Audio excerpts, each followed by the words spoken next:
Muy buenas, Ilustrapro, ¿cómo estamos? Bienvenida, bienvenido al programa de hoy, a la segunda parte de la entrevista con el maravilloso Ken Nimura. Si por lo que sea no viste el programa anterior o escuchaste, te recomiendo empezar por el anterior, porque ahí empezamos la entrevista con Ken Nimura, autor integral de cómics que han tenido un recorrido y una acogida impresionantes, como La Mata Gigantes, ¿vale? Que es un pedazo de cómic y hace un trabajo, Ken, súper interesante que deberías conocer desde la primera parte de la entrevista, ¿vale? Así que si ya viste el programa anterior, entonces sí, bienvenido, bienvenida a esta segunda parte donde Ken nos va a seguir contando cositas de su trayectoria y de cómo funcionan las diferentes industrias del cómic, ¿vale? Sobre todo contrastando y comparando entre Estados Unidos, Francia, Japón y España. Porque luego lo interesante de Ken es que él es hispano-japonés y siendo criado y nacido en España, es de familia japonesa y él actualmente y desde hace años reside en Japón, en Tokio. Entonces conoce muy bien, digamos, cómo se mueven estos diferentes mundos. Si no sabes quién soy, mi nombre es Iobru, me dedico a mentorizar, orientar, formar, informar a ilustradores e ilustradoras que quieren vivir de la ilustración profesionalmente o que ya lo están haciendo, pero lo están haciendo con poquita estrategia y sufriendo mucho y que quieren profesionalizarse y poder no solo sobrevivir, sino vivir y prosperar a través de su carrera profesional. Así que cotillea ilustrandodudas.com y ahora vamos con la continuación de la entrevista. IlustraPro, el podcast de Ilustrando Dudas. El espacio sonoro que te brinda información y asesoramiento sobre la profesión de la ilustración. ¡Y buen rollo! Por Iobru. Que yo ya te digo, el trabajo creativo, incluso si no se publicara, o sea, a mí, es decir, yo veo como tres maneras de trabajar. Yo puedo hacer un dibujo y meterlo en un cajón, es decir, que el acto creativo en sí ha sido suficiente y no necesito enseñárselo a nadie. Puedo hacer un dibujo y enseñárselo a alguien sin cobrarle, en plan de, oye, he hecho esto, y se genera una comunicación, y eso me gusta. O puedo hacer compartirlo con gente con un intercambio económico. En plan, mira este Muy dibujo, potente pero dame lo que esto. acabas de decir. Y entonces, el acto creativo como tal, creo que lo voy a seguir haciendo siempre porque bueno, todo el mundo es creativo. Entonces, bueno, yo lo tengo, eso es como una herramienta que tengo ahí para entenderme o entender mis neuras o lo que sea. Y lo voy a hacer, cobre o no cobre yo, vea o no lo vea la gente. Pero bueno, como soy un profesional, doy por hecho que me gustaría que esto también, uno, tenga Claro. un impacto en el mundo alrededor mío y poder vivir de ello, por tanto, que participe de un cierto beneficio económico. Pero, pero digamos que ahora, después de mucho tiempo, digamos, ya parto de la base de esto lo estoy haciendo porque quiero hacerlo y, digamos, en el centro de toda esta actividad estoy, digamos, yo y cómo veo las cosas. Y eso es lo que genera todo el resto de cosas alrededor. Y si tengo alguna manera de crear una estructura para que pueda poder trabajar y sostenerme, entonces en realidad no necesito más. Y Ya. todo lo que decimos es que si ponle que tú necesitas 1.000 euros al mes, entre comillas, no necesito más que 1.000 euros al mes. Obviamente, habrá quien diga en plan de, ¿cómo cojones consigo 1.000 euros al mes? Eso obviamente es Bueno, otra para eso discusión. hay que aplicar la creatividad también. Sí, pero, Claro. pero que a veces el conseguir, digamos, ese objetivo final de en plan de quiero tener una cierta independencia creativa y una cierta libertad, son 1.000 euros al mes. Y relativamente, en un En este punto mundo en el que inicial, vivimos no es tan no complicado de es conseguir, claro. tanto, no es tanto, ¿no? Claro. Es decir, no necesitamos retirarnos teniendo millones y millones en el banco. Es que en el mundo creativo, en nuestro, un Mm. papel y un lápiz y 1.000 euros al mes que podamos arañar de alguna manera, ya estamos, ya estás ahí. Sí, Eso sí, es sí, sí. y Claro, que lo es que pasa, lo que parece. perdón, Que es muy repite lo último sencillo, que has dicho. que es Que muy es sencillo sencillo lo que ya. parece, yo creo. Ya. y que no es Sí. tanto como esa utopía de, pues el día que venda mucho podría hacerlo como, no, no, ya podías Mm. hacer, puedes hacerlo ya.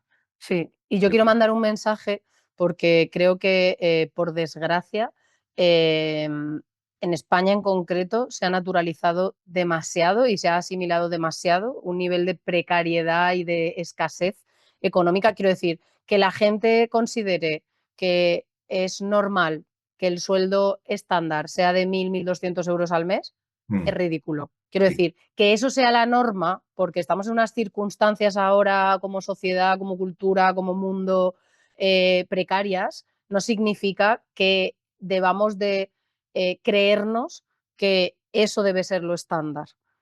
Que Mm, sea la norma no quiere decir ni sí, que sea lo correcto, ni que sí, deba de ser lo estándar. Y por tanto, ni tampoco que conseguir más que eso sea difícil. No es difícil, ¿vale? O sea, conseguir más de 1.200 euros al mes no es difícil. Hay millones de maneras en las que se puede conseguir, pero como nos han adiestrado a creer que es difícil y a centrarnos mucho en ser empleados y ya está, y a conformarnos y a tener miedo a perder, etcétera, pues claro, si nos han lavado el cerebro para pensar que eso es difícil, pues lo vamos a sentir difícil, pero os aseguro que no lo es. Y hay muchísima gente mm, pues eso, que conseguimos más dinero para poder financiarnos la vida y los proyectos que queremos hacer, porque a mí Ilustrando Dudas también me cuesta dinero. Y mm, yo tengo que no solo pagarme la vida, sino financiar la inversión de que Ilustrando Dudas exista cada mes mm, para poder ofrecer lo que ofrezco. Y obviamente mi fin último es poder ayudar, mm, ¿sabes? Pero a mí me cuesta dinero poder ayudar y sí, necesito que hayan maneras en las que eso se financie. sí. Y luego yo creo, un poco al hilo de esto, a ver, no voy a entrar en el tópico de, yo qué sé, de en plan de España, todo el mundo quiere ser funcionario y tal, pero sí que es cierto que no sé cómo decirlo,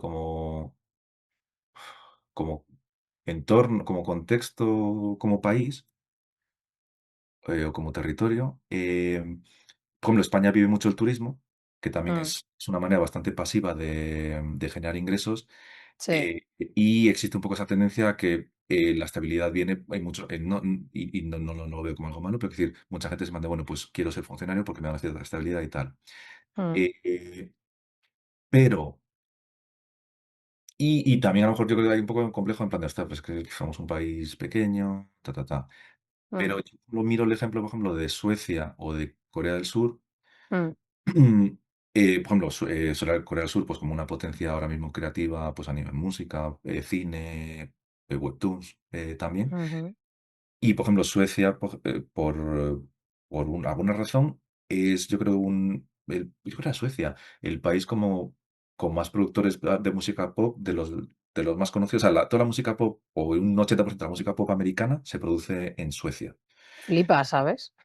Sí, porque, no sé, a lo mejor pues hay una escuela de música, vete tú a saber, por una razón X, o hay una cultura Ujú, que favorece eso. Pero yo creo que hay un hecho, o sea, eso prueba una cosa muy concreta, que es como no necesitas estar en un gran polo creativo económico del mundo para crear algo válido o bueno. Es decir, no claro, necesitas estar en Nueva York, en Londres o en Tokio, Shanghái o lo que sea para que tu trabajo sea bueno. No quiere tampoco decir que a lo mejor tengas que vivir de vender flamenco, Goya. ¿Sabes lo que te digo? Es como, vale, eso ya. te define. O sea, sí, es parte de nuestro O panorama sea, cultural, acervo cultural, que es muy valioso, pero no tampoco necesitamos recurrir como al folclore únicamente como vía para ser válidos ya digo, Corea y Suecia en concreto son casos muy, muy concretos, muy positivos en ese sentido. Y a mí, ya mm, te digo, me sirve siempre como, es decir, la excusa de no, es que aquí no vendemos mucho y tal, es como, bien, Corea del Sur tampoco vendía mucho porque no tienen población, pero eso no ha supuesto un impedimento para que enseguida monten una estructura en la que, bien, los ingresos vengan de fuera. Y claro. es Corea del Sur, que es, por así decirlo, está un poco Sí, ahí sí. en medio de la nada, no es... Claro, eh, pero es cierto que hay como un complejo, ¿no? Aquí en España. sí, Como y en Latinoamérica un poco también. sí, y yo creo, compartiéndose, o sea, comprendiendo por un lado de dónde viene, también creo que es importante de alguna manera empoderarnos, si quieres utilizar esa palabra, para decir, no. o incluso para no utilizarlo como excusa para no Exacto. actuar. Eso es Por- lo más importante. sí, porque no hay nada que, que, Que lo que- impida que sea diferente. para nada. Y, no, y lo que te digo es como, bueno, yo, por ejemplo, yo pues estoy en Tokio, viví un poco en París y tal, pero por una cuestión más personal de que me apetecía. Pero existen un mogollón de creadores que, estando en España, trabajan para todos estos mercados de a un nivel increíble Sí. y no hay ningún problema. No ha supuesto jamás, y menos ahora, ya en 2025, no supone ya un problema. Mm, Entonces, lo mismo que hay que quitarse un poco la idea de para hacer buen arte hay que sufrir. O sea, no.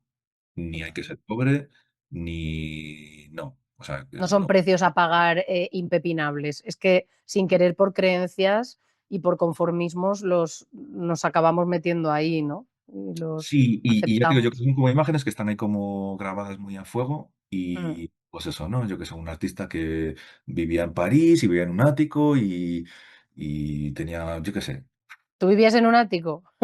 no, yo en un bajo, ¿ves? Eso En me un bajo que viene a ser parecido. parecido, pero, la verdad que parecido, pero eso, hay como ciertas imágenes, la misma, ya te digo, que España, yo qué sé, pues es que Mm. España, no sé qué, como, no, no, Ya, no, y no tiene nada que ver lo que popularmente se crea con el poder que tienes tú para hacer las cosas como tú creas. yo ya te digo, creo que absolutamente no. La diferencia obviamente es que a veces, mm, no sé, hay otros medios, por ejemplo, deportes, donde es muy fácil, es decir, en un deporte o ganas o pierdes la competición y has conseguido tantos sets o match o puntos y tal, entonces es más cuantificable. Entonces es más Mm, fácil coger y decir, Nadal es bueno, es muy bueno, por razones X con mm. cifras. Mientras que en arte no puedes cuantificarlo. Entonces, es como, pues que Más exista, cualitativo. claro, que exista Almodóvar, o sea, no puedes hacer unas Olimpiadas del arte. Bueno, serían los Oscars, si acaso, pero incluso los Oscars en el fondo. Pero son cualitativos, o sea, la manera de juzgarlos muy cualitativa, no es tan cuantitativa, claro. Y es como el caso extremo de poder decir, en plan de, pues esta película ganó 7 Oscars, o dos, o uno, o ninguno. Pero al final, en 30 años, nos va a dar igual que esa peli ganara X Oscar, porque es como la buena es la que perdura. Y hay muchos casos de, en plan, esta película es muy buena y, no, y ese año No no se recibió dice. ningún Oscar, claro. Entonces, en el arte a veces, y digo esto porque en el arte a veces es más difícil convencer a gente para que a lo mejor invierta en él, porque ven, a nivel de cifras no lo ven tan claro. Es en plan de, sí, pero en base a qué cifras voy a ganar cuánto y cómo. Mientras que en deporte, en otros ámbitos, o en economía, es como, Sí, tenemos esto más. y tal. Espérate, ¿dónde voy? Pero bastaría realmente con que tuviéramos un productor con con una cierta visión global, que dije en plan de Ujú, invertir X dinero en producir tal, y se podían hacer cosas, yo creo, bastante, muy chulas con realmente pocos recursos. mm, En el caso de Corea del Sur, pues yo creo que también el gobierno ha ayudado, si he entendido bien, con la situación mm. allí, tal como también hay empresarios, me imagino, que habrán sabido apostar por ello, pero es que si ha sucedido allí, también podría suceder aquí perfectamente, ¿no? Claro, En cualquier de- caso, no necesitamos que, mm, que venga nadie por ello, con que puedas ganar lo que te hace falta al mes, podrías empezar, es lo que yo creo. total. Sí, por una cosa que has dicho, me ha surgido una duda y es si tú cuando planteas una pregunta y eso lo investigas y lo conviertes en proyecto para dar una respuesta, si a la hora de plantear la respuesta o el proyecto que vas a hacer, si tienes en cuenta e intentas saber un poco cómo enfocarlo para que case con lo que los mercados pueden estar necesitando, o sea, con un poco esa visión comercial, no solo artística, sino intentar casar las dos. Y también aquí quiero luego pedirte que, después de responderme esto, que nos metamos un poco en que quizás puedas definir un poquito como las diferencias entre los diferentes mercados del cómic, que los más importantes son japonés, americano, francés, belga y también un poco en contraste con el hispanohablante, ¿no? O el Mm, español, porque creo que, claro, es que me da la sensación de que por mucho que hablemos cosas y como lo hacemos de forma muy personal y así como divagando un poco, la gente se va a quedar con muchas preguntas, ¿sabes? Porque creo que la ya, gente va a querer saber si has hecho más cómic americano, porque has mencionado lo de trabajar para Marvel, si has hecho más manga, porque te contrataron y te fuiste a Japón, si cuál es tu manera de trabajar, cómo abordas proyectos personales. Hay tantas cosas que podemos hablar que, por supuesto, vas a volver al programa si tú aceptas. Bien, sí. Mega Pero normalita, digamos, sí.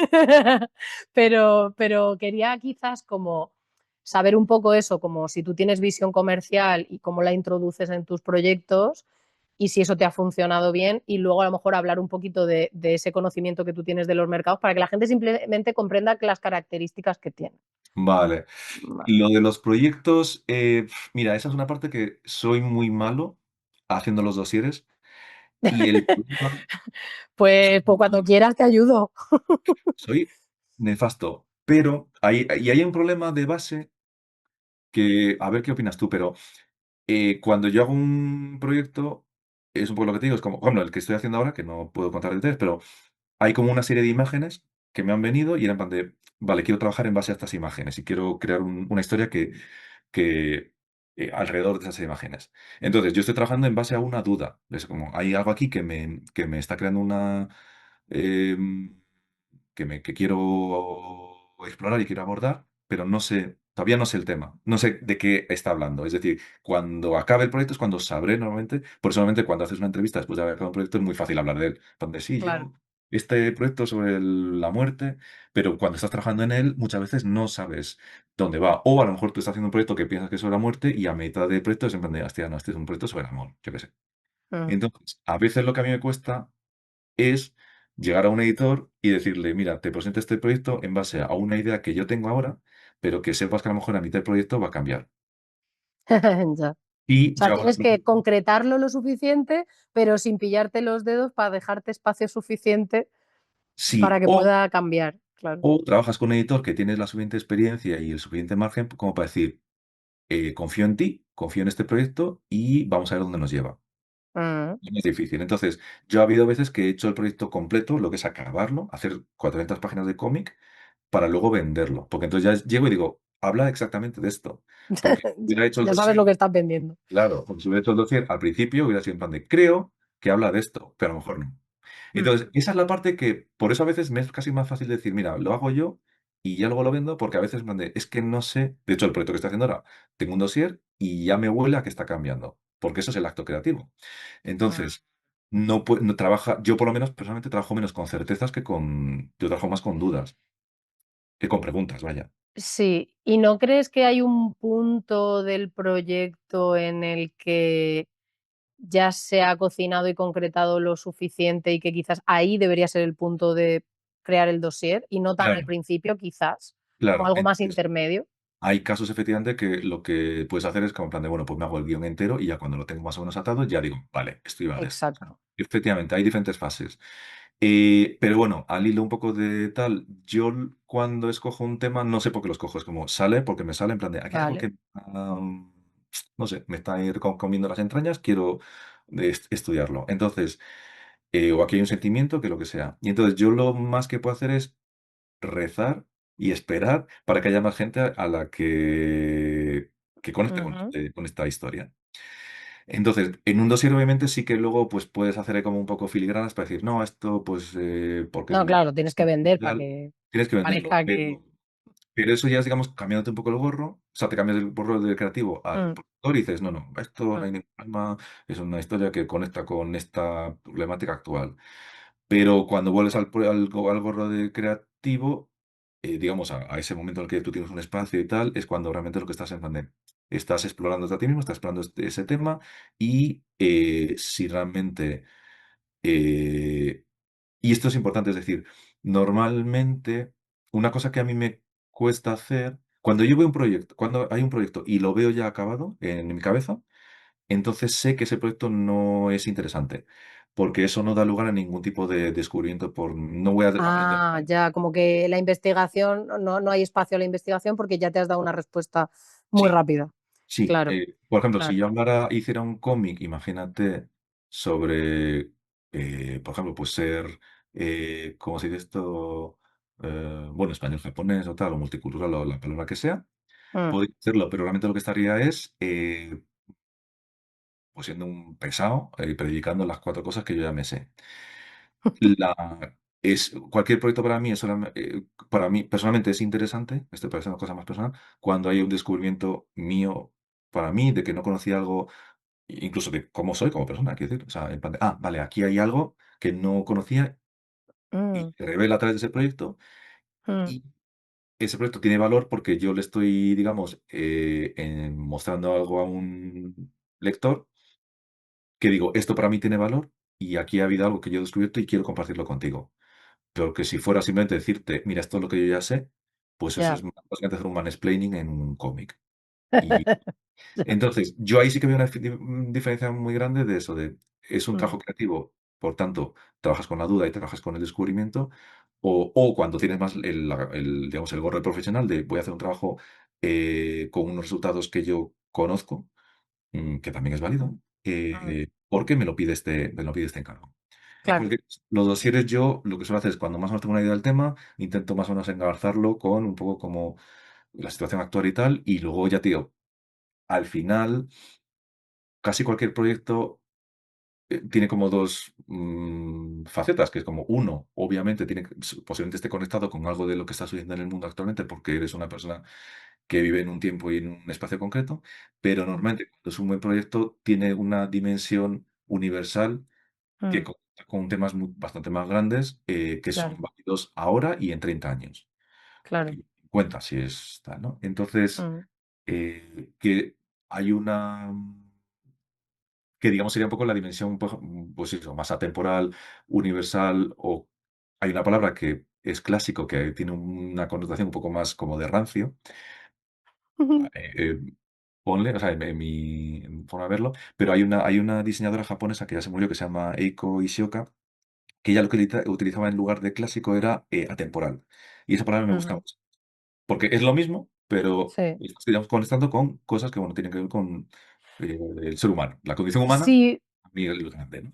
total, porque clásico sin querer se le añade como un regustillo de viejo o de antiguo Sí, o y de que no está naftalina, de moda o que no es actual, ¿sabes? sí, Y no, no sí, es positivo, es verdad. Cambio y, temporal es que siempre, siempre está, sí, siempre sirve. y a mí ya te digo, me gusta más esa palabra. Y en cuanto a los mercados, en plan así, Espera, que te quiero preguntar una sí, cosa sobre esto, ¿vale? sí, Porque, bueno, preguntar o hacer un planteamiento que a lo mejor tú no te habías hecho y que te podría resultar interesante, no lo sí, sé. bueno, Pero que también creo que depende mucho como de los valores de cada uno. Claro, yo lo que me preguntaba era si, por ejemplo, dentro de esa fase de investigación de tu proyecto y de obtener respuestas, cuando quizás tú ya identificas que tu proyecto habla de, pues este es el tema central, estos son los valores o los temas que lo atraviesan, ¿no? O que lo hilan y que están por ahí en medio y tal, cuando ya más o menos lo tienes concreto, no sé si dentro de tu investigación hay como un análisis comparativo, es decir, si tú te pones a investigar si hay otros proyectos que hablan de cosas similares, pero desde perspectivas diferentes, o sea, si te pones a mirar como qué hay en el mercado para que tu perspectiva sea distinta y sea más tuya y que se diferencie de lo que ya hay, y también para hacerlo atractivo porque al final hay una competencia, quiero decir, si hay dos proyectos que hablan del mismo tema, que tu visión sea muy tuya y que se aleje mucho de la otra. Creo que depende mucho de cada persona porque a mí, por ejemplo, eso me va muy bien y a mí me ayuda creo, a que el proyecto que haga sea más competitivo mm, y a poder tener más recursos para luego venderlo, decir, mira, es que en el mercado hay esto y hablan de esto, pero mm, falta esto y esta sí, perspectiva no está y esto es lo que yo ofrezco, ¿no? mm, Por un lado y luego por otro, luego también a nivel de formato, de contexto, de largo, de cuando lo conviertes en un producto concreto, qué mm, forma le das para que comercialmente, porque imagínate que decides que vas a hacer un cómic pop-up con tintas especiales de no sé qué, entonces ya dices, claro, madre mía, que para vender esto tiene que bajar ya, un ángel, ¿sabes? Y comprármelo, porque claro. iba por ahí un poco, Mm. ¿sabes? A ver, lo de mirar otras obras, yo creo que lo hago más cuando estoy investigando, porque Al es eso, principio, principio, principio. conectarme y entonces automáticamente llegas a cosas parecidas. Pero yo personalmente. a veces te obsesionas en plan de, bueno, lo típico, en plan de me cago en la leche, ya existe esta movida. Ya, Eso puede pasar y, o sea, yo creo que es casi mejor operar desde el punto de vista de, en plan de la idea que tienes ya existe y porque es que hay tantas historias y tantos libros y tantas cosas en el mundo que tienen que existir, pero confiar en que tu sensibilidad, lo que te dices, tu punto de vista, mm, es único, ¿no? justifica que ese proyecto exista. Yo creo, porque si no, joder, al final se me de, hostia, que voy a dejar de hacer un proyecto que a mí me interesa mucho porque ya hay una cosa parecida. Hay mil Mm. casos de y, o sea, incluso cuando tú en una clase a lo mejor das un ejercicio en plan de vamos a hacerme una ilustración sobre no sé qué, te salen 1000 ejemplos diferentes. Entonces, yo creo que por suerte estamos en un campo que sí que permite esa diversidad. Totalmente. Hago un pequeño inciso para agradecerle a Drawfolio, la plataforma que nos ayuda a todos los ilustradores que empezamos a crear nuestro portfolio web de forma súper barata, bonita, elegante y en minutos, en cuestión de minutos. O sea, es que o sea, te apuesto lo que quieras a que cojo el cronómetro, pongo 45 minutos y si tú me pasas tus proyectitos de ilustración y un loguito, o sea, en menos de 45 minutos te dejo una web, pero de madre, de fruta madre. Te dejo la web.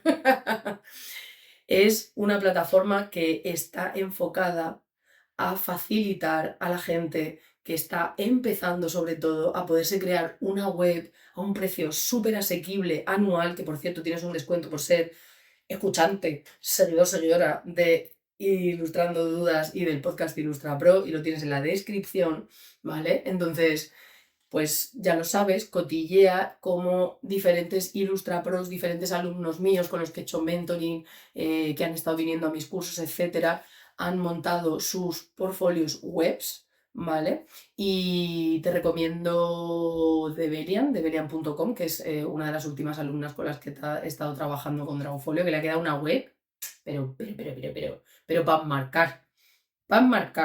Así que ya sabes, dragofolio.com y a cotillear y a ver ejemplos para que te puedas suscribir y en un periquete puedas subir todo tu trabajo, puedas organizarlo bien y lo puedas mostrar de forma profesional, que eso es lo principal que necesita cualquier Ilustra Pro para empezar a llamar a puertas y que los clientes tengan una buena impresión de lo que eres capaz de hacer. Así que dale caña y gracias, Drawfolio. Seguimos con la entrevista. Sí que, por ejemplo, hago más investigación con los títulos. Es decir, que yo con el título a veces, cuando estoy pensando en títulos, los googleo para ver Mm, si existe algo parecido o no, porque a eso a lo mejor claro, sí que a veces puede ser como eso, la clave que haga que un poco te distingas, así como a claro. un vistazo o no, o en plan de, hostias, hay tantos títulos que es que no lo va, nadie va a encontrarlo, aunque lo busque en Amazon, imagínate si es un libro, ¿no? Eso sí que lo hago, pero aunque me documento mucho, yo creo que al final, ya te digo, vence un poco el creador y la confianza de que aunque haya una cosa muy parecida, mientras no sea un plagio, quiero decir, que hay algo que el que lo hagas tú ya lo hace único y diferente, espero. Y con el formato sí que en cómic, a veces según el mercado hay formatos más estándares, sobre todo cuanto más profesionales el mercado, más hay estándares.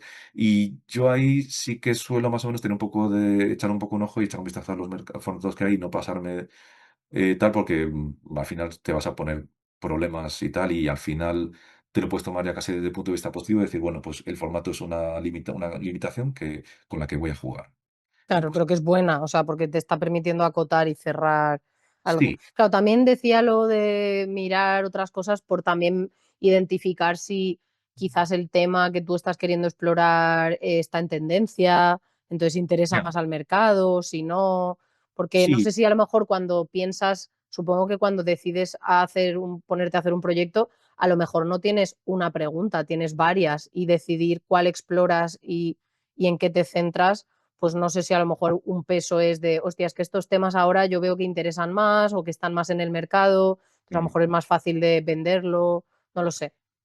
Sí, pero cuando trabajas más, digamos, como haces como un trabajo de autor, yo ya me he dado cuenta, es decir, una gente con la que yo trabajé, uno de los lemas que lo tengo grabado a fuego era algo así como escoge tu camino y quédate en esa vía, no te muevas. Ujú. Porque lo peor que te puede pasar es que si tú dices, bueno, este ahora mismo está de moda las historias de magos, aunque tú hagas el pitch, esa historia de mago va a llegar como muy pronto en 2 años o 3. Entonces te Ya. vas a, te vas a llegar tarde, que es lo que pasa con muchas cosas, que se manden, hostias, a estas alturas otro proyecto de no sé qué.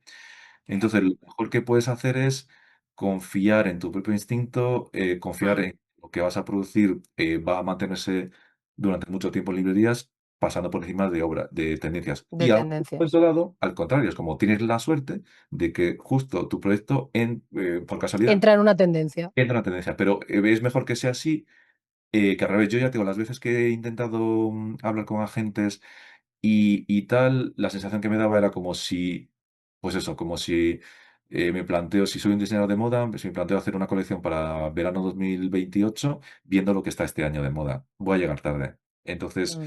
lo mejor es confiar y sobre todo eso, yo creo que muchas veces cuando hay un tema que te sale que sale de manera recurrente y que te preocupa, es porque es una reacción a algo que tú estás viendo alrededor tuyo, con lo cual, en teoría, ya estamos menos conectados con Mm. algo que está ahí, Muy eh, bien, yo creo. muy bien, muy bien. El tema mercados, así por Mm. encima, Mm. ¿Tú cuál es el sí, que conoces más? O sea, ¿con cuál tienes más eh, experiencia? experiencia en el americano, y luego Vale, conozco bien el japonés y el francés, el que quizás lo conozco menos. pero supongo que conoces, tendrás colegas y demás que curran Sí, y entonces más o menos te lo sabes, ¿no? Un eh, poco qué características tiene. sí, entonces, claro, vamos a ver, ¿por dónde empezamos? ¿Americano? Venga, el americano, sí, hablando de cómic, ¿verdad? Sí, sí, solo cómic. El americano hay una cosa, hay una paradoja, que es que desde fuera es mucho más visible el cómic de superhéroes, o sea que pensamos cómic americano, Superman, Batman, Spider-Man y tal, cuando en realidad la porción mayor de mercado se la llevan los cómics infantiles. Es decir, Flipa. sí, sí, sí, sí, Polycan se llama en español, Dogman, Raina Telgemeier, o sea, todo el cómic como infantil juvenil es Sí. lo que es fácil un 70% del mercado. Wow. Superhéroe, las estadísticas están por ahí, o sea que Sí, sí, sí, sí. hay una variable que a lo mejor me equivoco, pero a lo mejor superhéroes no es más de un 20% de todo el mercado. Wow, vale. Entonces, sin embargo, en España tenemos un poco a veces cuando yo quiero hacer cómic, y yo lo hice en su momento, que era en plan de, acabé trabajando pues haciendo cosas para Marvel y tal, pero es como, no, en realidad hay mucho más mercado haciendo novela gráfica a lo mejor para juvenil y demás. Y, hay una diferencia fundamental de trabajar para editoriales que hacen cómic, Marvel, DC, IDW, Boom y demás, que son de estas editoriales que a veces trabajan mucho, pues eso, pagando un precio por página Sí, y en algunos casos quedándose derechos, y en otros el negocio últimamente está más en vender esos derechos en audiovisual o en otros medios que en la propia producción del cómic. ya. O Con- sea, que el cómic es solo el primer paso de que luego eso se Sí, vaya a otros medios, o sea, a otros canales. sí, y entonces las editoriales les gusta, los contratos a veces son muy leoninos porque, claro, el negocio para ellos es quedarse con cuanto más porcentaje de derechos mejor, porque eso luego les permite vender esos derechos en otros medios y lucrarse. Y toda la otra porción de, digamos, editoriales de libro tradicional que se han metido a hacer cómic, sobre todo novela gráfica, Mm, funciona más como el mundo literario y mm, entonces funciona como. Normalmente lo veo o ideal es tener un agente literario que te representa con claro. estas editoriales, tienes un contrato, ya te funciona más como novela. Haces a lo mejor Sí, cada año, cada sí. 2 años. Sí, o como álbum ilustrado. Sí, Lo que pasa que puede que vendas un libro suelto o puede que si tú generas una colección, porque se te ocurre una colección, pues puedas vender una colección y entonces eso siga tirando, ¿no? sí, Pero sí. La diferencia grande que yo veo es si escribes o no escribes tu propio ya. guión. Porque, y esto ya tiene que ver con todos los mercados, porque una cosa que a mí me da mucha envidia de una persona que haya nacido y crecido en Estados Unidos o Francia o Japón es que ellos no necesitan irse a ningún lado para ejercer su profesión de manera profesional y pueden escribir Mm, en su propio idioma y pueden ya. escribir a gente que comparte su misma cultura, sus mismos valores y Exacto. demás. Que eso Entonces, es súper importante, claro. es muy fácil escribir para ellos porque están allí. Claro. Si tú eres un autor hispanoparlante o De hispanoamericano cualquier otro lado. y quieres trabajar para Estados Unidos o para Japón o Francia, escribir que no dibujar. Si es dibujar, el guión ya te viene y tú tienes que dibujarlo, que eso es una labor importante, pero ya ahí ya es dentro del contexto de una historia que ha sido creada en ese mercado. Pero si tú escribes, entonces, uno, tienes que ver si puedes escribir en inglés o en japonés o en francés, o si trabajas con un traductor, que también se puede hacer, pero también es si esa historia que tú estás creando es relevante para ese mercado y si se maneja dentro Sí, de los sí, códigos culturalmente tiene culturales de... sentido. Sí, Sí, entonces, hacer novela gráfica en Estados Unidos mola mogollón, pero tienes un problema añadido de plan de, bueno, esta historia tiene sentido que se cuente. A lo mejor tiene sentido para ti en España, pero a lo mejor allí no. Y la otra dificultad es si tú estás en competencia con los otros autores americanos, ¿qué es lo que tú estás aportando como autor que no tengan ellos? Y ahí obviamente está un poco la trampa de decir, bueno, pues entonces voy a aportar, imagínate, pues el elemento español, por ejemplo, o el elemento japonés, como me pasa a mí a veces con algunos encargos. Vale, eso es una opción, pero también es importante saber que lo mismo que es una ventaja puede ser también una trampa, entre comillas, porque a lo mejor dentro ya no te sales de esa casilla, de en plan de, ya, vale, que eso pasa mucho en Estados Unidos. Es decir, por ejemplo, yo conozco muchas editoriales que cuando se iban a hacer un proyecto sobre, ¿qué te digo? Voy a hacer un libro ilustrado sobre las quinceañeras. Entonces, tanto el ilustrador como el escritor eh, tienen que ser afines a la cultura de las quinceañeras, por ejemplo. No me vale que venga un irlandés a ilustrarlo. claro. Uno, entiendo, porque le da más, oye, si son, o Simpatizan más con la realidad de esas quinceañeras. sí. Y, pero, por ejemplo, eso, pues un proyecto sobre leyenda japonesa. En plan de, bueno, pues la tendencia suele ser acoger a un ilustrador japonés o un escritor japonés. Uno, no es malo porque sí, esa persona puede aportarle toda una serie de conocimientos que a lo mejor no tiene una persona que no comporta esa cultura, pero también puede suceder que en un momento dado no salgas de esa casilla. Como ya solo Claro, y te que a tienen. ti te interesen otras cosas. Sí. Claro. Entonces, eso es una cosa que, bueno, es un problema aparte porque es toda una historia aparte, pero es una cosa a tener en cuenta. Ujú, Entonces, en Estados Unidos, eso, puedes trabajar o de superhéroes o posiblemente haciendo novela gráfica como ilustrador o también escritor, y en ese caso con agencia. ujú. En Japón, Espera un segundo, perdona. Y sí, normalmente, por ejemplo, los canales para conseguir curro, por ejemplo, si es o sea, si no es con las editoriales más típicas de puramente cómic, dices que hace falta agente literario, pero por ejemplo, en cómic, cómic puro, ¿tú cómo conseguiste acabar trabajando para Marvel? ¿Fue darte a conocer directamente? sí, por ejemplo, Marvel y DC y estas historias suelen ir mucho a salones de cómic, tanto en España como Sudamérica y demás, y buscando talento, cazatalentos. Entonces, es relativamente fácil si tienes un portfolio adecuado y consigues la cita, em, es Eh, relativamente fácil trabajar allí. vale, vale. Porque eres mano de obra extranjera, que es genial. Les sale barato. Sí, y le sale bien. Mm. Y lo otro es más, pues bueno, preparar un dossier, preparar una carta de presentación y enviárselo por correo a agencias y esperar a que alguna te conteste. Y a partir de ahí Y luego negociar. ya que ellos te lo muevan en Sí, editoriales y demás, sí. vale. Y a nivel de rango de precios entre los otros mercados, en comparación con los otros mercados, ¿Estados Unidos sería el que mejor paga o no necesariamente? Espérate. Comparativamente ahora mismo, el que peor paga creo que sería Japón, pero porque el yen está bajo Ya, y mm, porque tradicionalmente, bueno, tradicionalmente ha habido muy poca inflación a lo largo de los últimos 30 40 años, con lo cual el nivel de vida se ha no ha mantenido. subido, claro, no han Entonces, subido ahora los precios. mismo, entre eso y que el yen está bajo, no creo que salga muy rentable. Ahora Mm, sí, ahora te digo un poco cómo funciona en Japón o cuáles son las ventajas, ¿no? Pero ahora mismo vale, creo que económicamente es el menos interesante. Y luego yo creo que lo que se paga a lo mejor por hacer un libro, si estás haciendo, yo que sé, un rollo novela gráfica, tal, un tocomocho, tal, yo creo que se paga parecido en Estados Unidos y en Francia. vale. ¿Vale? Las cifras dependen de 1000 cosas. Es decir, yo he visto Ya, desde, ya. ¿qué te digo yo? Desde 15.000 euros a 50.000, Sí, pero sí, de mogollón de movidas. sí, sí. De hecho, una de las cosas de las que puede depender, y esto es una cosa que yo aprendí muy tarde, más tarde, pero tal, es que si tú, por ejemplo, haces novela gráfica en Estados Unidos y tal, parte del negocio o parte de cómo se vende esa obra es cuando el autor luego va a hacer sesiones de firmas, va a hacer charlas a colegios, por ejemplo, Claro, eh, cursos y demás. Si tú vives fuera de Estados Unidos y no vas a poder hacer eso, ya entonces pierdes una parte del pastel. y, por tanto, la editorial automáticamente hace cifras más a la baja y, por tanto, te pagará un adelanto menor.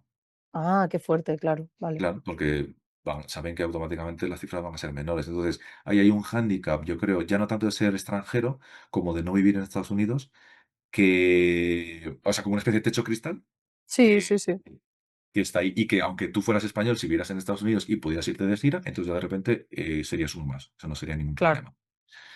Entonces ya te digo, yo creo que las cifras, pues 15.000 me parece poco, pero bueno, ponle que desde 15.000 a 50 y luego hay excepciones obviamente por arriba y por abajo. claro, claro, Con diferentes porcentajes de royalties y demás. Pero no, son cifras que en teoría te permitirían trabajar de manera exclusiva con una cierta comodidad mientras no tengas unos gastos muy locos. claro, Creo. sí. Y ahora Dicho el eso, mer perdón, sí. dile. No, no, no, di tú, perdona. Dicho eso, para muchos americanos, cuando tú eres un americano que vive en Estados Unidos o vives en Estados Unidos y tienes gastos a nivel americano, Claro, esos no es adelantos no no es son viable, mucho. O sea que son claro. viables cuando estamos fuera de Estados Sí, Unidos. sí, sí, sí, Veremos qué eso pasa. es cierto.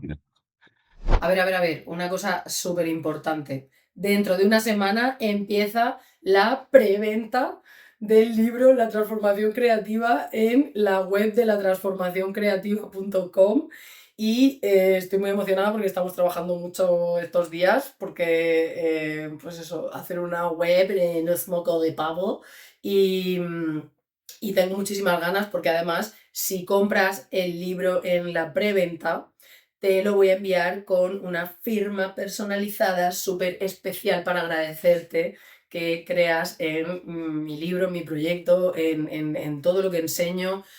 Tengo muchísimas ganas de que os leáis el libro y que me deis feedback, que me digáis qué os parece, si de verdad os ha ayudado, si os sirve lo que os comparto, porque básicamente es todo mi conocimiento, toda mi experiencia, todo lo que he aprendido mentorizando artistas durante, ya llevo unos 14 años y sobre todo teniendo en cuenta que no hay ningún libro como este, que haga este recorrido tan completo por el paso a paso para transformar tu pasión en profesión, en una profesión artística, creartística, porque además hablo a todos los artistas, creativos, artesanos de todos los sectores, porque considero que lo que he descubierto es común y es transversal a todos los artistas, a todos los creartistas.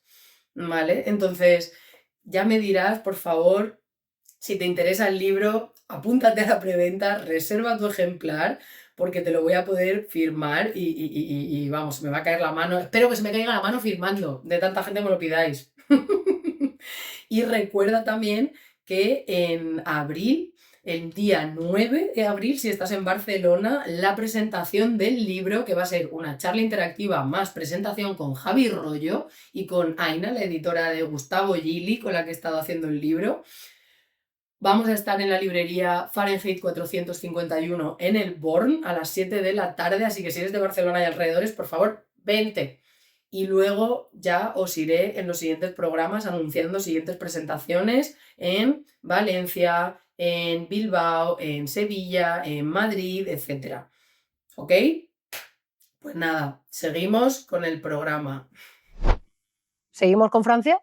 Francia lo conozco menos, pero también hay mucho trabajo para si eres dibujante, o sea, si tú quieres con un guionista francés hacer un álbum, yo creo que hay bastante trabajo y hay un montón de autores españoles trabajando allí de esa manera. Pero también hay conozco bastantes autores que escriben y, y dibujan. Algunos yo creo que lo hacen en español, o sea que también estamos más cerca, con lo cual yo creo que hay muchos traductores que trabajan contigo, habrá editores que hablen español también, yo creo. Y es un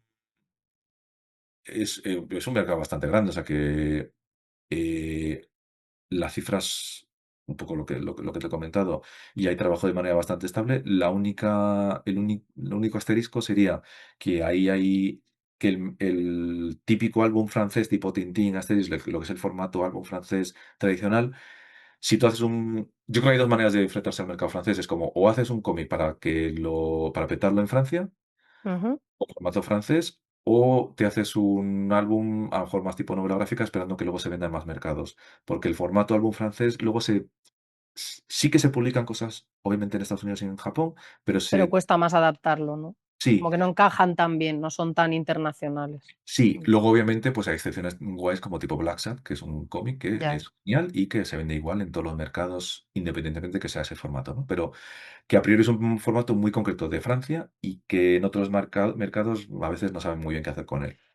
Y generalmente en Francia se prioriza más como los títulos únicos, no tanto el tema seriado, o también se trabaja con así en Yo, plan seriado. yo creo, se trabaja mucho la serie. Lo que pasa es que siempre tienes el riesgo ese de, en plan de, eh, no, bueno, yo creo que suelen hacer contratos ya de eso, de si es una serie, pues a lo mejor 3 números para empezar y ver, o sea, que te garantizan 3 números y que luego continuará si se vende bien.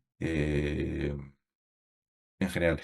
Creo que, si he entendido bien, se venden mejor las series. Esto en todo el mundo, ¿eh? Quiero decir, las series se venden mejor que Sí. los números únicos. Lo único es que, claro, hacer una serie pues también es una inversión de tiempo y de dinero mayor. Mm, Pero vamos, la prueba es pues, los Asterix, Spirou y demás en Francia, que siguen vendiendo mm.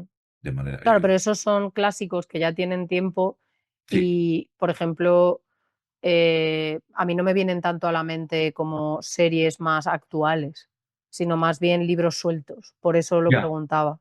Pero ya. también es mi percepción de poco consumidora, yo soy poco, o sea, consumo cómic, pero muy poco, no es Es mi que principal consumo. hay mucho que luego no se traduce en España. Entonces Mm, hay mucho que luego llegas y son geniales y no los conocías para nada. vale. Y quedan allí y que funcionan muy bien, ¿eh? Por Mm, ejemplo, un tipo de cómic que funciona muy bien solamente en Francia es el cómic histórico. El cómic ya, muy rigurosamente histórico. sí. Ese, sí, hay un montón de gente a la que le encanta, pero eso fuera de Francia, la gente no comulga mucho con ello. Pero quiero decir que si eres bueno en ese género, pues puedes vivir de solamente de vender en Francia cómic histórico y tienes una vida genial. Mm. Y luego el japonés es como es el que obviamente siempre es como en plan de un poco el que es más diferente, porque obviamente pues es un idioma distinto. Y Eh, porque también a nivel gráfico y de tipo de historia cambia mucho los formatos y los planteamientos y todo, ¿no? Sí, lo que sí que es cierto es que casi todos los autores, o bueno, dibujantes con los que tú hables de 30 para abajo, posiblemente al día de hoy tengan un conocimiento mucho mayor de manga, lean mucho manga, su estilo Mm, sea muy cercano a él, o sea, lo que hasta hace para una generación era un salto muy grande a nivel narrativo y de código visual y tal, para gente más joven es a veces al contrario, es como es exactamente con lo que que han crecido. Hasta el punto de que al día de hoy sí que hay bastantes dibujantes españoles, por ejemplo, que están trabajando en Japón como dibujantes, ¿no? Menos como guionista y dibujante. ujú, Y de hecho he leído un artículo hace poco que decía que, y esto es curioso, que claro, el cómic en Japón no se paga muy allá. Se pagaba muy bien hace 40 años, cuando los precios por página eran el mismo, y entonces mm, probablemente ganaban más. Pero se ha mantenido igual, aunque no había mucha inflación, la vida se ha encarecido, y entonces ahora mismo es un oficio que tiene un riesgo muy grande para el autor, porque vas a dedicarle muchas horas y no vas a ganar tanta pasta, y y la esperanza es que eso se convierta en éxito y te vaya bien. Y entonces, he leído un artículo que decía que últimamente las editoriales japonesas, al parecer, están teniendo problemas para encontrar autores porque muchos jóvenes, la gente más joven que trabaja en el ámbito creativo, a lo mejor deciden pasarse más a videojuegos, animación, otros ámbitos que pagan mejor. ya. Que lo entiendo.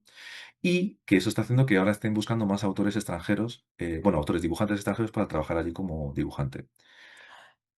Te quería preguntar porque también tengo entendido que como que allí te contratan, o sea, si ellos lanzan un proyecto que Ujú. además en el manga el sistema es como de una serie muy larga, Sí. entonces tú estás contratado, contratado. O sea, no vas por proyecto, no vas por páginas, no eres tan autónomo, sino que eres contratado, ¿no? Por las editoriales o por las empresas y que Vale. entonces eres más como currela contratado.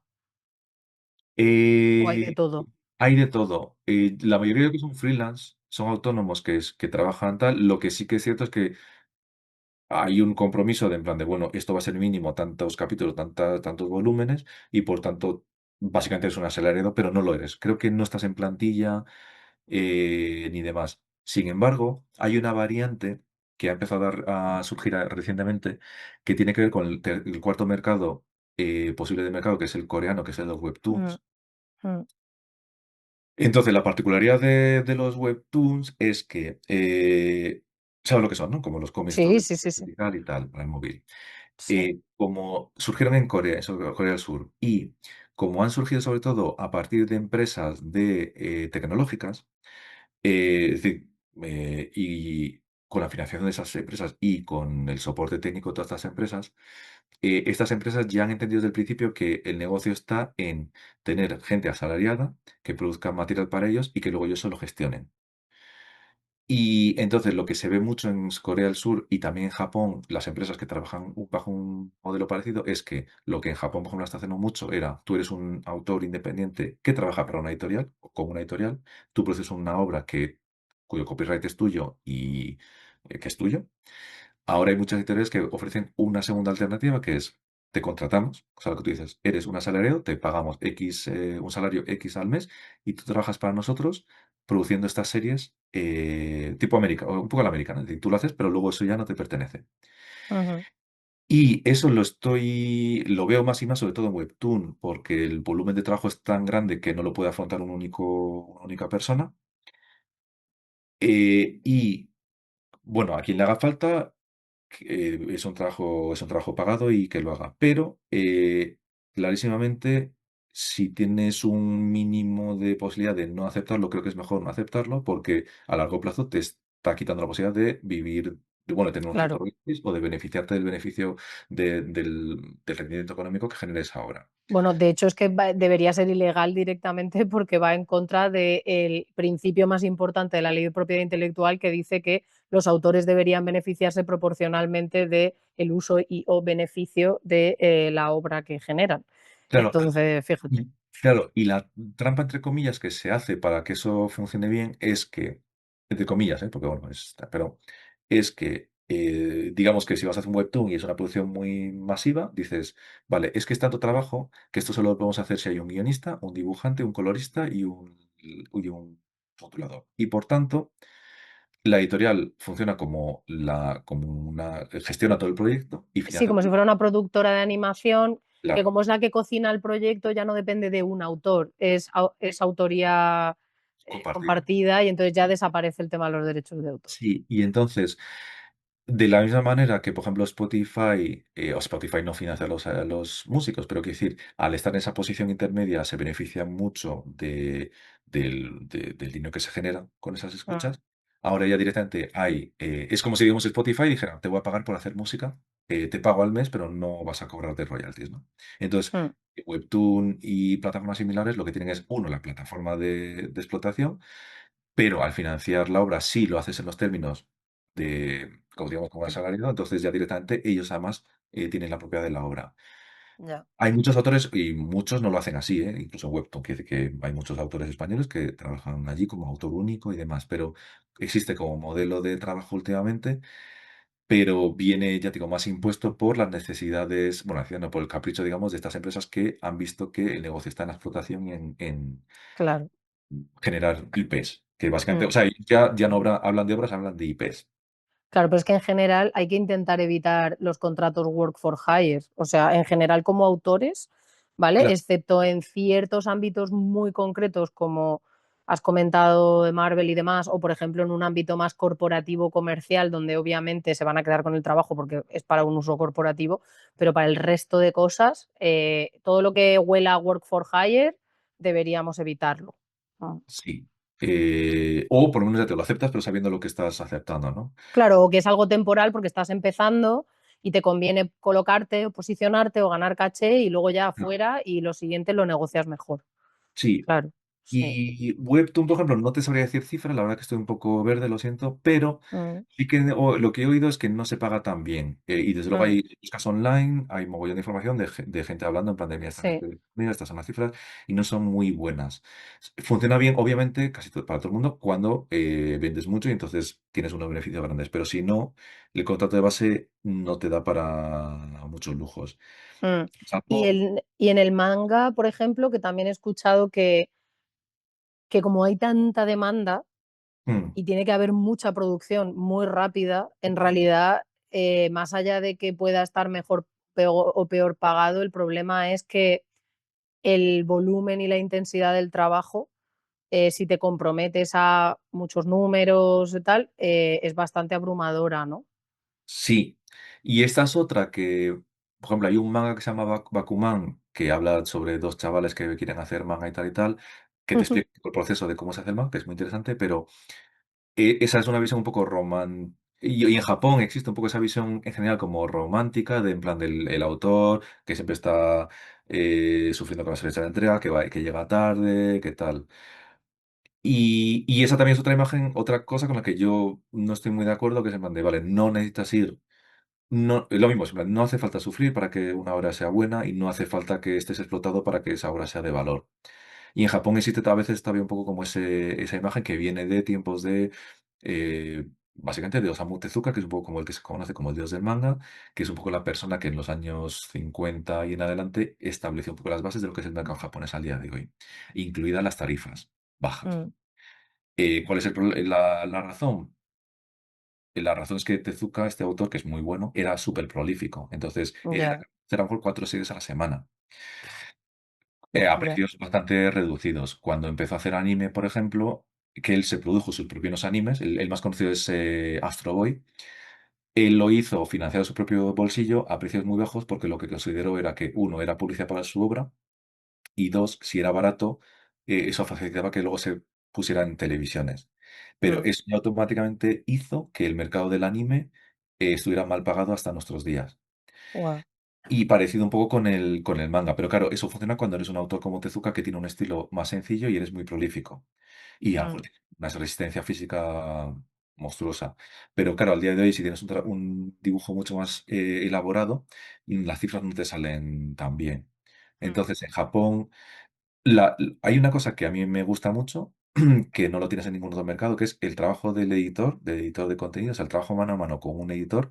Ese es muy único de Japón, eso no lo tienes en casi ningún otro mercado porque son gente muy, muy especializada para cómic, que son capaces, yo, vamos, cuando he trabajado allí, era una cosa impresionante. Te ven un guión, ven a través de él, son capaces de darte las indicaciones necesarias para que eso se entienda mejor, para que sea más... O sea, que es un trabajo en equipo real, Sí, potente. y Ya. muy intenso, y eso solo que yo sepa ahora mismo solo existe en Japón a ese nivel. El único Ujú, problema es que para eso tienes que, bueno, saber japonés, conocer un mínimo pues también de cultura japonesa para poder producir algo para ellos y demás, ¿no? Pero claro. a nivel creativo es muy guay, quitando la parte, digamos, de la sobreexplotación. A Mm, nivel económico, te digo, al día de hoy, con cómo está el euro y el yen, sale menos interesante. vale. Pero Tengo sí. sí, pero bueno, que la No, no, no, posibilidad no, dime. de explotación a largo plazo, que es decir, Japón es que es un mercado que tiene un sistema muy rodado de en plan de hacemos un anime, hacemos merchandising y tal, y en un momento dado, al que le va bien, le va muy bien. Claro, claro. No, lo que te iba a preguntar, porque siempre creo que hay un poco esta confusión, ¿no? Que, o sea, el manga ha sido como una sola cosa que es, por un lado, cierto estilo y cierta manera de contar y también un formato y una manera de producir y publicar. Mm, Pero creo que ahora, como se está internacionalizando, una mm, cosa es que se está internacionalizando el manga al completo, tanto por estilo, a mm, nivel gráfico, por cómo están planteadas las historias, a nivel narrativo y a nivel de formato de seriado, de tanto de largo, o sea, tantas páginas o lo que sea, y tantos capítulos y lo que sea, pero también se sucede que se separa y puedes quedarte solamente con la parte más gráfica, mm, pero que eso luego, ese estilo manga, se pueda aplicar a otros formatos, a ilustración, no solo a cómic, y creo que hay muchas dudas, o al menos a mí me genera como mucha confusión y muchas dudas sobre esto, porque hay gente que tiene estilo manga, pero que eh, no por esa razón encaje en querer hacer manga, formato mm, manga, o sea, mm, cómic manga, mm, y gente que a lo mejor quiere trabajar en el mundo del cómic manga japonés, pero que a lo mejor no tiene un estilo manga, claro. ¿entiendes? Sí, sí, Entonces sí. ahí creo que hay como, uff, qué complicado. Y, claro, la historia realmente es que hay un género de manga que es como el más conocido, que es el shonen manga, que es el manga como para chicos, Mm, del cual el exponente de referencia máximo es una revista que se llama Shonen Jump, que es donde se publicaba Dragon Ball, Naruto, One Piece, Demon Slayer, todas las series más o menos de éxito que cuando tú pides ese manga, casi siempre suele ser una serie de esa revista. Mm, Y entonces, fuera de Japón, bueno, en Japón es la revista, es la que más vende. Pero en Japón existen muchas más revistas. Existen revistas para de todo tipo de públicos, todo tipo de targets y todo tipo de temáticas también. Hay mucho mm, más que el shonen manga. Pero fuera de Japón tenemos como esa idea en plan de manga, Goku, eh, sí, me pongo como muy cliché, ¿no? Entonces, en Japón sí que existen mangas que tienen un estilo gráfico muy diferente del que nosotros asociamos como manga. vale, O existen también obras que tienen una narrativa un poco diferente, o a lo mejor un formato diferente, en plan de hay libros más grandes, más pequeños, tal. Pero suele ser habitualmente un poco en los márgenes del cómic más comercial, más mainstream. vale, Es como, existe, pero a lo mejor la gente no vive tanto de ello. vale. Sigue siendo una alternativa. Por ejemplo, la revista donde yo publiqué en Japón, se llamaba Ikki, era justo una revista que está como entre medias de estas dos cosas. Era como a medio camino entre mainstream y muy de autor. Y era exactamente Ujú, lo que me gustaba, porque tenía obras muy distintivas, pero que todavía que tenían una voluntad de ser gran público. Por desgracia, esa revista desapareció porque de alguna manera lo que ha ido sucediendo en el mercado japonés, como en otros mercados, o como en la vida, es que es, digamos, la desaparición de la clase media, por así decirlo. Es como todo mm, se utiliza y es como o muchas ventas o un mínimo de ventas. Y la ya, clase entre medias, que era un poco lo que habíamos disfrutado durante muchos años en Japón, cada vez existe, pero cada vez hay menos. Y entonces ya. ahora mismo la alternativa es o hago una obra de autor sabiendo que voy a vender poco, o me lanzo al mainstream más mainstream. Pero lo que tú dices de tengo solamente una de las dos. Es decir, yo lo que no creo que fuera muy interesante para un autor en España o extranjero es ir a Japón para decir voy a hacer cómic independiente. Para eso es casi mejor hacerlo en tu país porque las condiciones son Claro. parecidas. No, quizás pienso más en la gente que ha consumido muchísimo manga, se ha inspirado mucho en eso y ha, digamos, su voz artística o su universo visual, un poco su estilo, va más por la línea del manga, pero en realidad es occidental y va Sí, buscando ganar dinero a través de los medios más occidentales o más tradicionales, más relacionados con el mundo de la ilustración. Entonces, lo que me pregunto si ahora hay más interés y hay más mercado para ese tipo de universos visuales, de estilos, de si hay sí. interés. Sí, y de hecho ese tipo de gente yo creo que trabajar fuera de Japón, o sea, trabajar en Estados Unidos o Francia es lo indicado. Ahora mismo hay mucha demanda de autores que a lo mejor hagan álbum francés, pero con estilo manga, o cómic Ujú, americano con estilo manga, o sea que es el momento perfecto. Y es guay. curioso que eso sí que yo lo veo como una cosa muy cultural, es decir, la narrativa, la manera en la que está contada una historia, el tempo y demás, el manejo de los silencios y tal, eso es muy particular del manga. Y entonces muchos autores de fuera, y en cierta medida posiblemente yo también, es más fácil quedarte con la corteza, digamos, con la parte Mm, visual, pero que luego cuando eso lo lee un japonés, aunque tenga un aspecto muy manga, cuando lo lee, no se lee como un manga, porque tiene un ritmo que es muy diferente. claro, Y yo creo que a menudo cuando hay autores extranjeros que van a Japón, esa es la parte en la que se trabaja más, porque es hasta que comprendes un poco cómo funciona la narrativa japonesa, que posiblemente tenga que ver pues, con cultura visual japonesa, con la lengua japonesa, cultura japonesa. sí, con todo, claro, el sistema de pensamiento, claro. Sí, pero sí, sí, hay un ritmo, hay una manera muy, muy concreta. Hay muchos autores japoneses que trabajan con un estilo muy sencillo, casi más de ilustración que de cómic, o de Mm, cómic manga, y que sin embargo siguen manteniendo esa narrativa muy japonesa. O sea que son cosas como separadas. Cuando se claro. da es cuando es más fácil trabajar en Japón y cuando tienes más el estilo, pero no estás tan familiarizado con la narrativa, a lo mejor es más fácil para ti trabajar en Francia o Estados Unidos ahora mismo. Claro, por eso quería hacer la distinción de manga como estilo gráfico, manga como estilo narrativo y manga como formato comercial de Sí, producto, ¿no? O justo, sea, justo. para que la gente entienda que puede decir, vale, yo tengo estilo gráfico manga y entonces puedo encajar en Occidente en estas cosas, o mi estilo narrativo es más japo y es más manga y entonces tiene más Sí, sentido Japón o sí, lo que sea. Bueno, eso. sí, sí, sí, Vale. sí.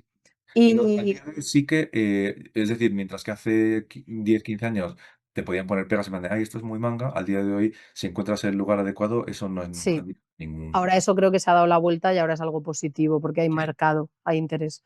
sí. Sí. Y para terminar, a lo mejor alguna pincelada para contrastar con cómo está el mercado español del cómic y si hay El, mercado español real. el mercado Vale. español no lo conozco tan bien, yo creo, o tengo una visión muy superficial, pero la sensación que me da en general Mm, era, bueno, un poco lo que hemos hablado, es como se producen obras, pero a nivel de cifras realmente te están pagando un adelanto, entonces no te da para vivir Te lo y tienes que financiar tú, básicamente, el proyecto, el riesgo es tuyo, ¿no? sí, y Y hay más compra de derechos internacionales, ¿no? Al final. Por sí. ejemplo, el mercado español se nutre mucho del francés, Se nutre de todos ¿no? los mercados. La única, Mm, la única, o lo que es particular del mercado español que me gusta es que se publican cómics de todos los mercados de manera casi indiscriminada. Y, o sea, que un español está muy familiarizado con el cómic francés, el americano, el japonés, casi de manera horizontal, mientras que en los otros mercados casi siempre mm, hay falta algún otro. mm. Eso es muy guay, pero a nivel, digamos, de trabajo, yo entiendo que, bueno, las cifras, las ventas son las ventas, que es decir, el mercado tiene el tamaño que tiene y por tanto Es pequeño. vende lo que se vende y por tanto eso afecta a los adelantos que existen. O sea, eso es lo que hay, no hay otra. Mm, Eh, sí, no sé, a mí ya te digo, o sea, como ideal, y esto seguro que cualquier editor español te diría lo mismo, se plan de cómo molaría que se hubiera y aún más ventas de obras españolas traducidas a otros idiomas. Eso sería genial, claro. porque haría que, bueno, hubiera más ingresos para todos, ¿no? Pero por alguna razón, que no es que no haya, hay muchas, pero molaría que hubiera más. Mm, eh, mm. ¿No? Y molaría que hubiera más mercado de nacional, o sea, que hubiera más lectores. Claro. Que, ¿Crees que se apuesta? O sea, que hay oportunidades, que se apuesta por, o sea, ¿sientes que se apuesta poco, que se apuesta mucho por proyectos propios? ¿O crees que al ser el mercado pequeño y haber poco margen y pocos lectores, como que el mercado va a lo seguro y por eso quizás predomina más la compra de derechos internacionales que la producción nacional? yo juraría, te digo así un poco a voleo, pero juraría que cuando ha salido el libro blanco el cómic, creo que a lo mejor la cifra era algo así como en plan de todo lo que se publica en España, obra española creo que era un 10%, pero a lo mejor me estoy Muy poco. equivocando. En cualquier Claro, caso, la cifra está por ahí, ¿eh? Pero vamos, no era el claro, 90, era más tirando hacia abajo. claro, vale, Pero si teniendo en cuenta que una obra española, si te están pagando el adelanto, es lo mismo que le pagan a un editor extranjero por licenciar, por adquirir la licencia de cualquier cómic extranjero, el coste es casi parecido. Lo que sí que puede ser diferente es un poco las perspectivas de venta, de decir, me ha costado lo claro, mismo pagar los derechos de un Superman que de una obra de un autor novel y a lo mejor vendo más del Superman. Eh, entonces, la verdad es que no. O sea, en un mundo ideal sería genial que hubiera un editor que tuviera los medios económicos para financiar toda la producción de una obra, desde la preproducción hasta la producción final, que mm, pudiera además hacer un seguimiento del contenido, que además tuviera contratos fuera para vender esa obra fuera y que además tuviera contratos, o sea, lo que se hace en todos los otros mercados, ¿no? O sea, como una estrategia claro, completa. Sería genial si existiera. Si no existe, a lo mejor existe, o a lo mejor no, no lo sé, pero no te sabría decir las razones. Pero eso sería lo ideal, eso sería lo que haría sostenible mm, un mercado, aún si no tuviéramos suficientes lectores en España para sostenerlo. Tipo lo que le claro. pasa en el sur. Es como, bueno, no nos sostenemos con lo propio, pero entonces ya contamos con que vamos a vender mucho fuera, ¿no? Claro, hay que hacer Eso mucho sería- marketing internacional y traducciones para que se consuma globalmente. Sí, eso sería lo ideal. Si no se está Mm. haciendo, no te sé decir por qué. Eso Bueno, ya. yo en general creo que tiene mucho que ver con la política y con ese complejo que tenemos de no invertir en nuestra cultura, en cuidar nuestra cultura o en incluso en investigación y desarrollo y todo eso. O sea, todo lo que sea inversión a largo plazo para generar una cultura sólida, yo creo que hay algún tipo de complejo ahí o de movida política cortoplacista que no favorece nada, porque no se invierte en eso, porque al final tiene que ser algo más que venga de las instituciones, que Ya, apoye y que ayude a que eso se establezca. El mercado privado eh, también tiene muchas limitaciones, quiero decir que es complicado. Entonces, debería ser creo yo, un esfuerzo conjunto y no sucede porque todo el mundo está en modo cortoplacista y supervivencia, Ya, ¿sabes? Pero ya. bueno, pero es por esa precariedad de la que hablamos, que se ha Sí. instalado. Y hombre, Pero la bueno, realidad es, por ejemplo, están las cifras ya por ahí de las becas o ayudas del Estado que se están dando para cómic, que todavía no están adjudicadas, pero en realidad el montante total es 1.000.000, juraría, de euros, dividido mm, en 40 ayudas de 25.000 euros cada una, que joder, a un autor le hombre, ayuda es que te bien, financia un año de vida, claro, es que sí, está muy bien. el año o 2 años. Pero si lo comparas a las ayudas que se dan al cine, 1.000.000 de euros es realmente es Por un eso montón. digo, O sea que en claro. realidad el hacer Pero eso, es pues que tendría que haber un fomento de la lectura de cómic para que esa inversión hacia los ya, autores tuviera sentido. Si no también. hay esa inversión por el otro lado, claro, si no se genera la cultura de la lectura, ¿sabes? Sí, y hombre, yo espero, ya te digo, que estas ayudas ayuden a que un montón de autores puedan hacer las obras que querían hacer y que eso Mm, que luego se publiquen en otros idiomas y que funcione. O sea, ojalá, ¿eh? mm. Y lo que te digo, que así en un cálculo general, no, relativamente no es tanto dinero comparado con lo que cuesta hacer otras cosas en otros mercados. Ya, Un millón ya, de ya, euros ya. en cine te da para poner la cámara. Para los cacahuetes de los actores. Y con eso, fíjate que están básicamente salvando un año de mercado español, ¿eh? O sea que Ya, ya, ya. realmente es un Mm, poco más relativamente pequeño, creo. mm. Sí, sí, pero es Sí, no perspectiva. es mi dinero, con lo cual obviamente es más fácil, ¿no? Pero Ya, bueno, ya. que ya te digo, soy consciente que si esta conversación fuera sobre videojuegos, sería una conversación muy diferente, claro, a nivel de cifras. Claro, claro, Realmente sería, totalmente. tengo que decir. Bueno, Ken, pues oye, te voy a dar las gracias porque hemos estado aquí, madre mía, y lo que seguiríamos, pero lo vamos a dejar aquí para poder hablar de más cosas en otros programas cuando vuelvas, Sí, ¿vale? Además te quería dar las gracias porque nos has compartido un montón de información súper valiosa, tanto reflexiones y conclusiones tuyas personales, descubrimientos que has ido haciendo que a ti te han servido como conocimiento de los sí, mercados, que eso también, dar ese mapa ya es oro para la gente que quiere dedicarse a eso. a la gente y sobre todo, ¿cómo decirlo? Decirle a la gente, a quien sea que esté escuchando esto, que no sé en qué situación está, no sé qué es lo que hace y tal, pero ah, queremos ver esa obra que quieres hacer. O sea, eso que quieres hacer, queremos que exista, queremos que lo puedas compartir. Estoy Ujú. seguro que es una obra que puede aportarle a la sociedad, a la gente, a tu vecino, a un familiar. Son obras que, quiero decir, es difícil, pues no, a lo que hemos estado hablando a nivel económico y demás, a veces hacerlo realidad, pero eh, que sepan Que que queremos que exista. que queremos que existan y que la riqueza, yo creo, del mundo creativo está obviamente en la creación, pero en el poder compartir y en la parte, digamos que me tocaría a mí en ese sentido, que es el poder recibir, el poder leer esas obras y enriquecerme de ellas. Y que, ya te digo, bueno, he dado datos y tal, pero que espero que eso le pueda ayudar a alguien para poder hacer las obras como ellos quieren y espero poderla leer. Claro que sí. Pues muchísimas gracias. ¿Qué te parece si la próxima vez que nos reunamos hablamos de tú cómo abordas tus proyectos personales para que así puedas dar pistas a la gente sobre eso Guay, también? sí, porque al final hemos hablado de otra cosa. Sí, sí, claro, sin problema, encantado, por supuesto. Venga, pues trato hecho. Venga, nos vemos en otro evento, ¿eh? Claro que sí. Pues muchas gracias, Ken. Gracias a Chao. ti, nos vemos. Chao, chao.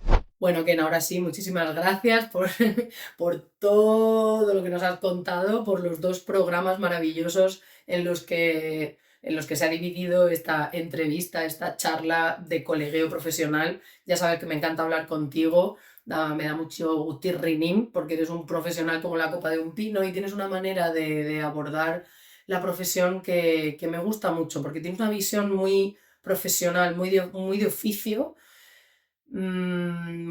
comercial también diría yo hasta cierto punto, ¿no? Porque tienes muy en cuenta el tema de los precios, el tema del negocio, sabes que tu superpoder va a estar en conocer cómo funcionan las industrias para poder negociar bien, para saber qué te conviene, para ser más estratégico, pero al mismo tiempo no descuidas el mantener ese espacio sagrado de poder trabajar en proyectos propios en los que tú crees y que son muy personales y no te, digamos, malvendes por cosas que te piden, porque las industrias pues ahora tienen en tendencia no sé qué temas, o porque tú eres hispano-japonés, quieren que hagas algo o muy japonés, o muy no sé qué, o muy no sé cuántos, y es muy interesante ver pues cómo navegas, ¿no? Todas esas aguas y los años de experiencia que tienes.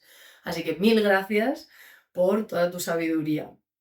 Y ahora, IllustraPro, recordarte que tienes abierta la agenda de todos los eventos presenciales que van a suceder este año aquí en Galicia que he organizado, ¿vale? Tienes los co-livings, que van a haber co-livings, una semana de 7 días de trabajo intensivo presencial conmigo, de mentoring individual y grupal, porque vamos a ser un grupito pequeño de entre 6 y 8 personas conviviendo de forma intensiva en un convento, en un antiguo convento franciscano maravilloso que estoy preparando para que podamos allí convivir en Rivadavia, ¿vale? En la zona de Orribeiro, en Orense, Galicia.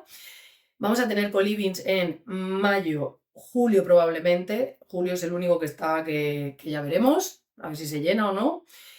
Y en septiembre y en octubre, noviembre, que además coincide con Halloween, porque aquí es Samaín, porque se celebra el Halloween celta, y sucede una cosa muy guay en Rivadavia, que es la Noite Meiga, donde todo el pueblo se convierten en meigas y en brujos y en seres mágicos brujiles.